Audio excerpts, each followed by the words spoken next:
प्यारे बच्चों, आज की इस वीडियो में हम इस प्यारे से छोटे से इंपॉर्टेंट न्यूमेरिकल को सॉल्व करेंगे।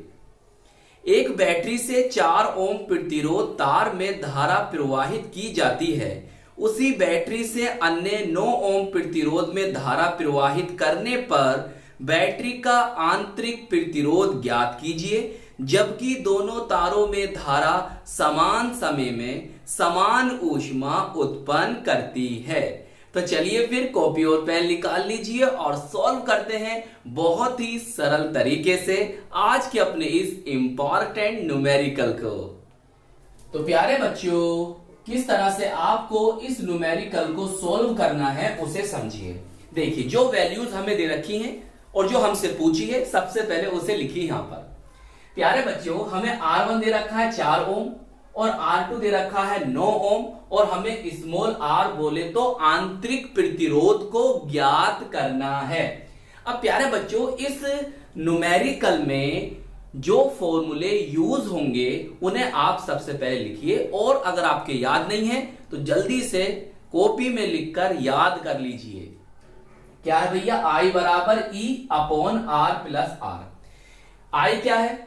जो धारा है। E क्या है? विद्युत वाहक बल EMF इलेक्ट्रोमोटिव फोर्स है। और कैपिटल R बाह्य प्रतिरोध है और स्मॉल r आंतरिक प्रतिरोध है।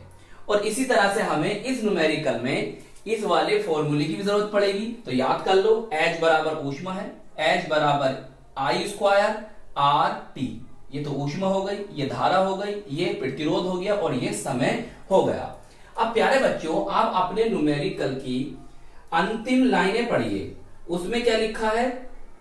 उसमें लिखा है जबकि दोनों तारों में धारा समान समय में समान ऊष्मा उत्पन्न करती है।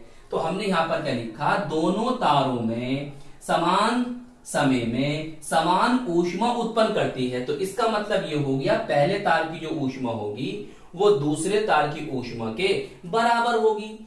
तो अब यहीं से हम इस न्यूमेरिकल को लेकर चलेंगे और फिर हम अपना आंतरिक प्रतिरोध ज्ञात कर लेंगे, और हमें इन दोनों फॉर्मूले की जरूरत पड़ेगी इस न्यूमेरिकल में। तो जल्दी से इन दोनों फॉर्मूले को याद कर लीजिए अगर आपके याद नहीं है तो। देखो भैया, न्यूमेरिकल में आपके फॉर्मूले याद होने चाहिए और कैलकुलेशन करनी आनी चाहिए।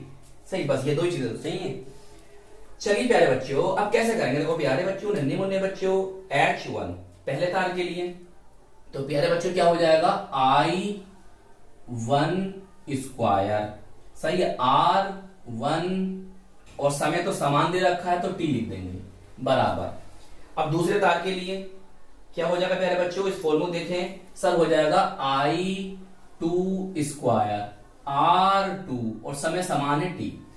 प्यारे बच्चों, T से T तो खत्म हो गया। सही है, अब हम क्या करें कि I के मान एक तरफ कर लें और R के मान को एक तरफ कर लें। तो देखो भैया, I1 स्क्वायर बटे, ये इसके बटे में आ जाएगा जी सर, I2 स्क्वायर। सही, अब देखो यहां पर कौन है? R2 है, लेकिन ये क्या क्या होगा? ये वाला R1 इसके बटे में आ जाएगा R1।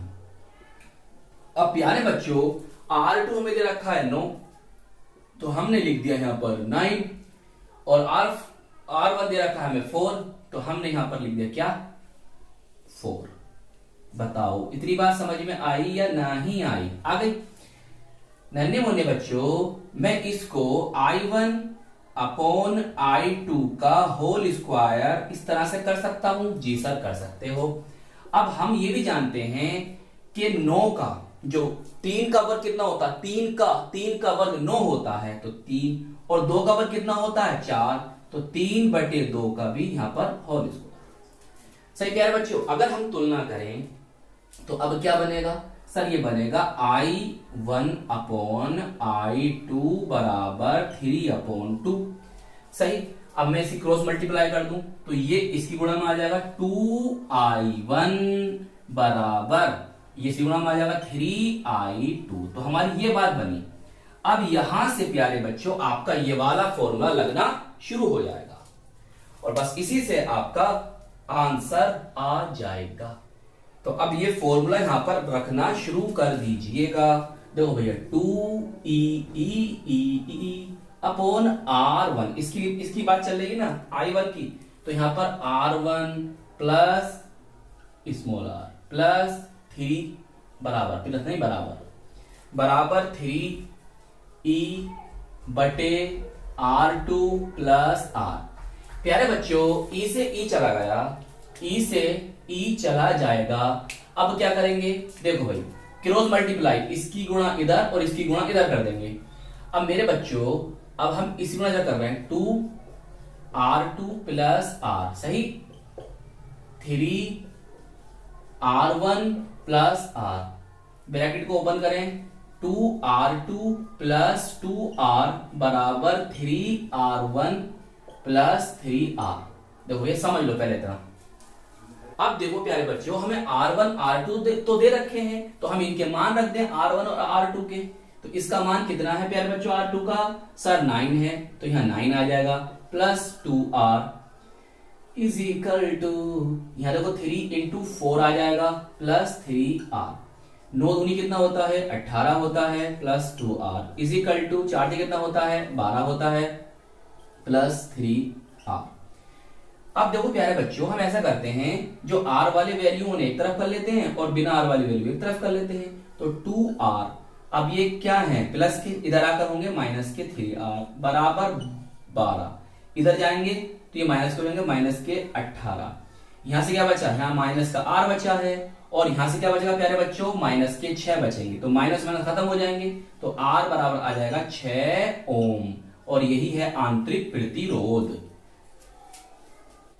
तो आई होप ये न्यूमेरिकल आपको अच्छी तरह से समझ में आ गया होगा। तो प्यारे बच्चों अपने इस प्यारे से चैनल को सपोर्ट कीजिएगा, वीडियो को लाइक कीजिएगा, और अपने दोस्तों में, अपने साथ के पढ़ने वालों में जरूर शेयर कीजिएगा, और अपने इस प्यारे से चैनल को सब्सक्राइब भी कर लीजिएगा। हम मिलेंगे आपको इसकी नेक्स्ट वीडियो में। जय हिंद, जय भारत।